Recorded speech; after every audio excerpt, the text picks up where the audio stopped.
Et bonjour tout le monde. Alors, comme je vous le disais dans la vidéo précédente, il y aura plusieurs vidéos comme ça dans les 7 prochains jours. C'est vraiment une sorte d'exercice de parole que je veux m'imposer pour à la fois voir ce qui peut se passer, voir quel effet ça génère sur la chaîne, en moi aussi, ne serait-ce que pour même des questions de travail. Et donc, plutôt qu'en fait d'être soumis en fait aux algorithmes, je crois que je préfère avoir une sorte de capacité de proposition. Et je parlais dans la précédente vidéo de Julien Chiez, justement, qui est vraiment, je pense, un youtubeur qui a une capacité de proposition qui ne dépend pas, à mon sens, vraiment de l'algorithme, au sens où... ce que je veux dire par là, c'est que pour moi, dépendre de l'algorithme, c'est par exemple si vous faites que des vidéos de let's play, et bien à partir de là, en faisant que des vidéos de let's play, vous pouvez pas vraiment... c'est comme si il n'y a pas d'originalité. Donc en fait, c'est l'algorithme qui va décider pour vous, quoi. Après, à partir du moment donné où vous cherchez à impacter, après, à votre manière, quel que soit votre caractère, je trouve que vous dépendez moins de l'algorithme. Certes, vous pouvez jouer avec ou quoi, mais vous dépendez moins, fatalement. Et voilà, moi je crois que Culture, maintenant, a besoin d'essayer de prendre un chemin qui dépend moins de ça. Et aussi, je trouve que le format silencieux, à partir du moment donné où on n'est pas quelqu'un des lives, il n'y a pas non plus 40 000 solutions. Moi, je ne suis pas quelqu'un non plus de l'actualité. Ma chaîne n'est pas du tout une actualité de cinéma, de jeux vidéo ou quoi. Je crois que c'est vraiment quelque chose qui ne m'intéresse pas. Je ne veux pas dire que ça ne m'intéresse pas en tant qu'auditeur. Mais par contre, c'est vrai que ça ne m'intéresse pas en soi. Et donc du coup, en revanche, je crois que par rapport à ce constat, soit en fait... faut abandonner l'idée qu'un jour j'essaie de faire un peu réussir cette chaîne, mais je crois qu'il n'y a pas vraiment 40 000 possibilités, quoi. C'est qu'à un moment donné, il n'y en a pas 40 000. Vous avez la possibilité des lives, vous avez la possibilité des formats un peu actualité, vous avez la possibilité... mais après, il n'y a pas 40 000 non plus formats. Et je pense qu'en fait, dans mon cas, ce que j'essaye de trouver un peu ce format... un petit peu podcast, un petit peu radio, paroles, pensées qui me permettent de parler de beaucoup de choses tout en étant quand même très souvent relié aux jeux vidéo, mais pas que, que je peux tout d'un coup agencer sur la BD, des livres ou quoi, être à la fois un libraire, un vidéoclub, un enseignant, un plasticien, être plein de choses en fait à la fois. Voilà, et puis aussi essayer de créer un système, un aspect quotidien, parce que je pense qu'il y a aussi un vrai rapport dans tout ça au quotidien. Faire réussir une chaîne, c'est aussi essayer de la faire prendre, essayer de faire en sorte que quelque chose se passe, quoi. Donc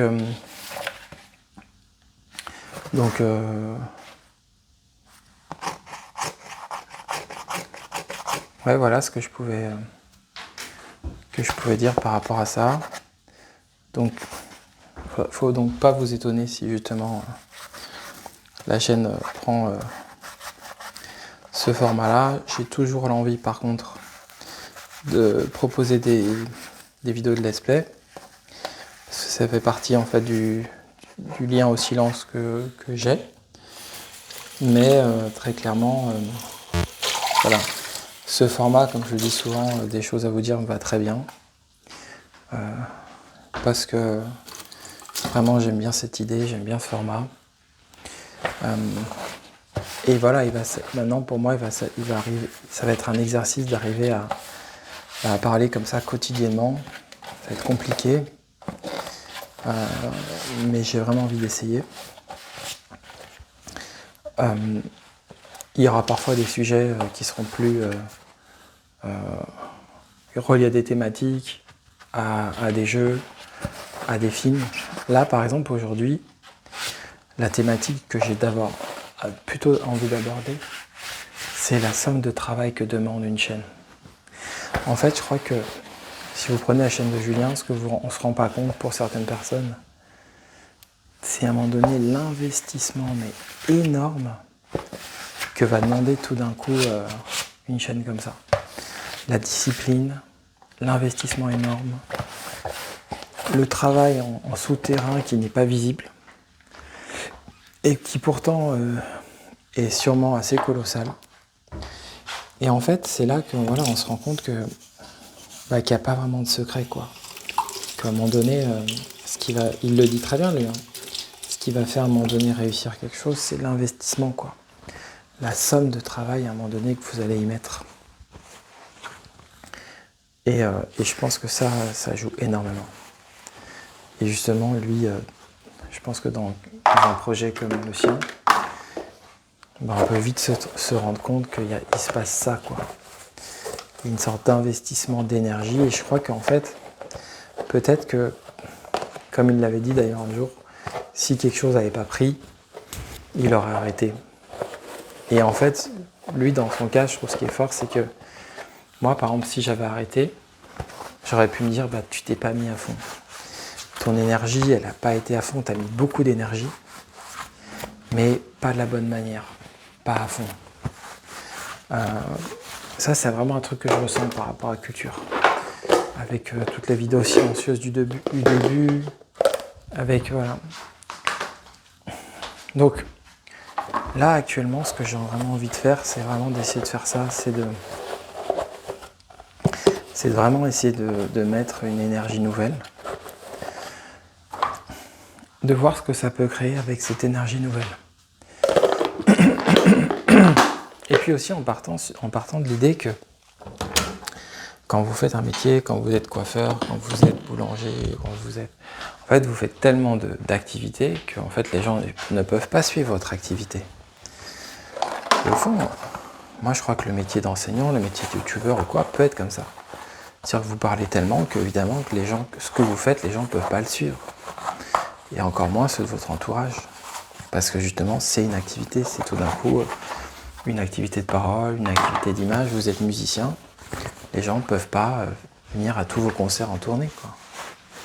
Donc à un moment donné, une activité, ça voudrait donc dire c'est aussi un engagement tel que ça échappe.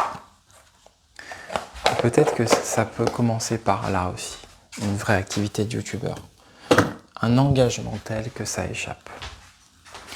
Que les personnes ne peuvent pas réellement le suivre, à part si elles n'ont pas grand-chose à faire. Mais elles ne peuvent pas tout suivre. Mais en revanche, la personne concernée par son activité, chaque jour va peindre, chaque jour va faire des vidéos, chaque jour va s'engager tellement que ça ne peut pas être suivi. Et peut-être qu'un vrai et un profond engagement, c'est ça. C'est quelque chose qui est tellement engagé qu'on ne peut pas le suivre, en fait. Moi, je me dis que c'est peut-être cette dimension qui me manque et que j'ai envie d'aller chercher. Et je crois que cette dimension-là, elle ne peut pas passer par le silence. C'est pas possible, ça ne réussira pas par le silence. C'est-à-dire que si je continue à faire des vidéos de let's play comme je fais, il y aura peut-être parfois des coups de bol ou telle vidéo de Naruto, je sais quoi, marchera, mais en soi, ça apportera ni des dons, ça apportera peut-être même pas la capacité d'atteindre les paliers parce que peut-être qu'une vidéo marchera et les autres marcheront pas. Et je peux très bien me trouver dans un an avec juste 2000 abonnés, avec même pas 3000 heures de visionnage. Et au fond que les choses, elles n'aient pas vraiment évolué. Et oui, alors d'un point de vue hobby, on dira, c'est quand même bien, t'as 2000. Mais en fait, en un an, j'aurais gagné que 200 abonnés. Et j'aurais même pas atteint un palier. Donc je pourrais me dire dans ma tête à chaque fois, tiens oui, mais ça va arriver. La réalité, c'est que quand ça arrivera, et si après ça arrive 5 ans plus tard avec des revenus publicitaires, la réalité, c'est qu'en faisant un système comme ça, je gagnerais 10 euros. J'aurais peut-être 2 dons, 2 abonnements à 6 euros, à 5 euros, j'en sais rien.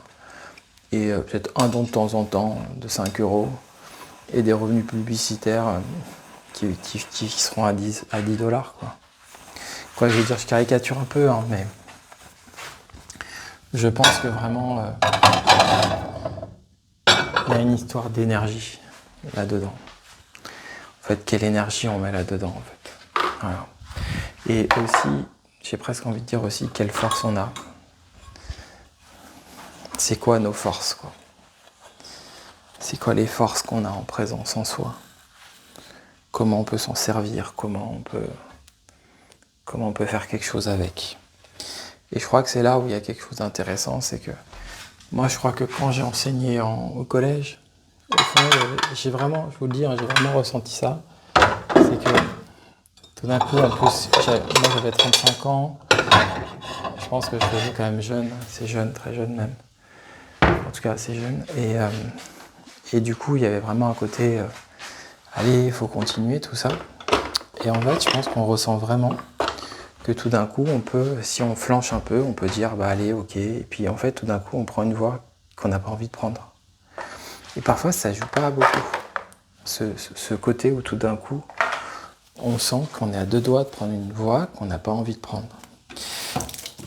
Et moi, j'ai senti ça. Et en fait, je crois que ce que je ressens maintenant, c'est qu'il y a... Bah déjà, c'est pas rien d'avoir une chaîne comme ça, parce qu'il faut pas trop avoir peur, parce qu'elle n'est pas dans les codes. C'est plus dans les codes de faire d'autres vidéos, comme vous savez. Mais au fond, je crois que... Ouais, il y a vraiment une envie sincère d'essayer de s'engager, en fait, dans tout ça. Vraiment. Vraiment, vraiment, vraiment. De voir, en fait, si... est-ce que je peux tout d'un coup inventer quelque chose? Hier, je vous parlais du rapport à l'extérieur.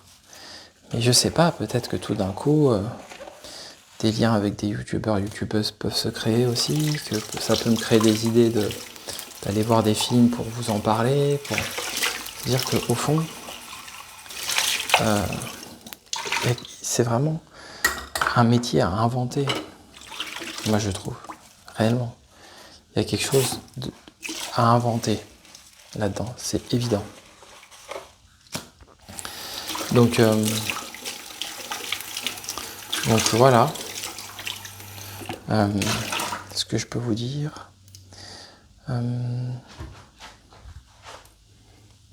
Je pense que je vous parlerai un peu une autre fois de mes impressions sur Miles Morales, le début, ou Final Fantasy XVI. Là, c'est pas forcément de circonstances. Aujourd'hui, j'avais vraiment plutôt envie de parler dans cette matinée de l'énergie en fait que demande de créer une chaîne. Et vraiment de ce dont on ne se rend pas compte, de ce que ça implique. Et aussi, j'aimais vraiment, comme je disais bien, cette idée de l'engagement d'une activité qu'on ne peut plus suivre. Je crois que l'une des erreurs des réseaux, c'est l'idée de suivre. Suivre, c'est l'idée de se dire, bah voilà, on peut tout suivre, on connaît tout. Je crois que c'est une idée qui est fausse. Justement, au contraire, il y a une vraie beauté, une vraie force au fait de ne pas pouvoir suivre totalement, ce qui veut dire que l'autre est totalement engagé. Si l'engagement, si tout d'un coup, moi, je faisais juste une vidéo de 2 minutes, bon, bah, c'est facile à suivre. Mais en fait, le format, il n'est pas créé pour être suivi. Il est créé pour créer. Il est créé pour s'engager dans une activité. Il n'est pas créé dans l'idée de me dire il faut impérativement que les gens qui suivent écoutent tout. Il est créé pour créer une dynamique et qu'après cette dynamique soit soutenue. Et que les personnes puissent un peu picorer et soutenir, un jour financer le projet. Je veux dire, s'il y a parfois il y a des chaînes politiques, il y a des chaînes, dire le nombre de chaînes qui sont financées, je me dis, je vois pas pourquoi Culture ne pourrait pas avoir cette dimension-là. En fait, l'enjeu, ça serait au fond des rendez-vous de parole réguliers, quotidiens.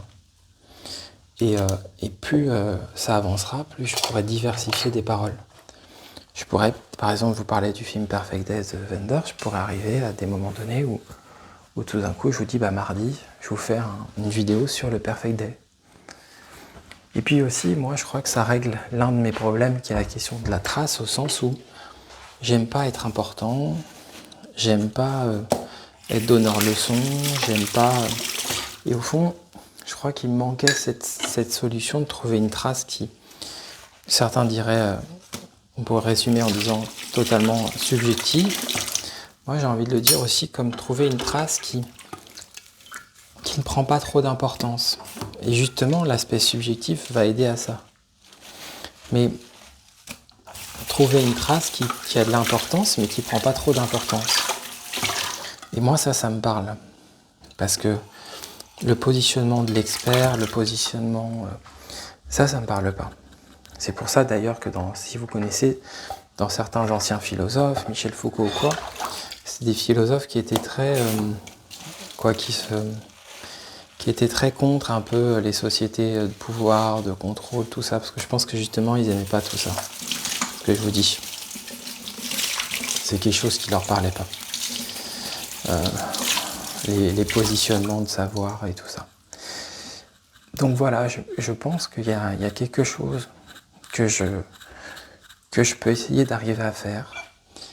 Et si jamais ça marchait, je me dirais plus tard, mais c'est incroyable, t'as réussi à créer une activité, quoi. Je me disais, t'as traversé des nuits, et là, tout d'un coup, t'as réussi à... Hier, il y avait une phrase que j'ai trouvée trop belle dans le discours de Kamala Harris. Trop belle. Alors j'avoue, je me rappelle plus si c'est des modèles ou si c'était une citation. Je crois bien que c'était une citation, mais... Et en fait, les mots, c'était « Quand il fait sombre, on voit les étoiles ». Je trouve que c'est trop beau. C'est trop beau. Bon, Ah oui, je voulais vous dire, j'espère que vous avez passé un bon Halloween. J'y pense parce qu'en fait, je pensais à Noël. Je pensais au fait que, là, en jouant à FF16, j'étais un peu dans l'ambiance Noël. En fait, FF16 me fait penser un peu à la neige, à Game of Thrones, à tout ça, quoi. Ça me fait penser à des choses comme ça. Donc, d'ailleurs, je voulais vous dire, l'un des enjeux aussi pour moi, c'est que je suis assez fier d'avoir comment j'ai communiqué. En fait, ma chaîne m'encombre pas du tout. J'ai vraiment réussi, j'arrive à ne pas en parler à des proches. Je me rends vraiment compte que j'ai pas envie qu'on me dérange avec ça. C'est pas... Pourquoi ? Parce que souvent, je trouve que les proches, c'est des gens très territorialisants. Franchement, imaginez, moi j'imagine très bien un ami d'un ami, une amie d'un ami, un ami ou une amie de votre copine ou quoi, ou genre moi je sais pas moi, le fils de votre beau-frère, j'en sais rien en fait, n'importe qui quoi, ça dépend des liens. Et ben en fait parfois il y a des gens qui peuvent avoir des sortes de curiosité pour vous, vous le sentez, et en fait vous n'avez pas du tout envie qu'ils suivent un projet comme ça. Je veux dire, s'il tombe par hasard, il tombe par hasard, mais vous n'avez pas du tout envie. Et je trouve qu'on n'en parle pas beaucoup aussi, parce que je parlais de l'engagement. Mais en fait, quand vous êtes justement coiffeur, boulanger, gérant d'un magasin, en fait, je veux dire, l'activité youtubeur, c'est une des rares activités où vous pouvez justement avoir le fameux ami de votre copine, ou la fameuse amie, ou autre personne, quelqu'un de votre famille, tante, j'en sais rien moi, qui potentiellement peut venir. On voit, on a tous vu, par exemple sur Facebook, on a tous vu un jour la tante un peu relou qui laisse sur telle page le commentaire en disant c'est super, et en fait du coup ça devient un poids parce qu'à chaque fois vous postez un truc, elle laisse le commentaire, et en fait à un moment donné vous dites mais j'aurais jamais dû lire. Bon, moi ça m'est pas arrivé mais j'ai souvent vu ça, et ça c'est super relou. C'est-à-dire vous créez un truc en fait de liberté, en fait il y a quelqu'un, et à un moment donné soit il faut changer de projet, soit il faut changer de page, soit à un moment donné il faut dire à la personne non mais en fait là ça ne va pas quoi. Je suis pas en train de... Je crée un truc de liberté, je suis pas en train de créer un truc de liberté pour que tu me l'enlèves quoi. Ou que je réagisse à tes commentaires super territorialisants, je sais pas comment dire. Et en fait je trouve que ça mine de rien, je suis assez fier de comment j'ai réussi à faire. C'est-à-dire qu'on vient pas me saouler. On vient pas me poser des questions. J'ai réussi à établir des bonnes distances. Et franchement, je suis bien content de ça. Que ça, c'est vraiment, honnêtement, un élément pour moi qui était archi vital. Voilà. C'est un truc, je pourrais faire mes projets pour ça. Si on venait me saouler. Je le fais pas pour les gens de ma famille ou les gens proches de je sais qui. Je le fais pour moi et des gens que je connais pas à l'adresse d'une communauté inconnue. À l'adresse de lignes inconnues. Je le fais pas pour les autres. Donc ça, c'est une fierté.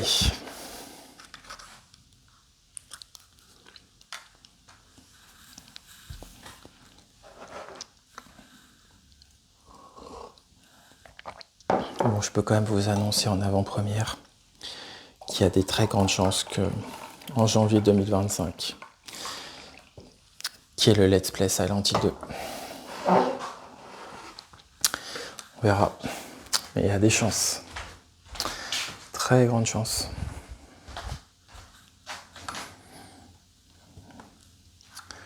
Je suis en train de me dire, je suis peut-être en train d'inventer un format avec des choses à vous dire là. J'ai l'impression que ça ressemble à pas grand-chose d'autre. On verra. J'ai l'impression qu'il y a un peu un côté invention. Je sais pas. En tout cas, voilà. Bah, je vous dis à bientôt.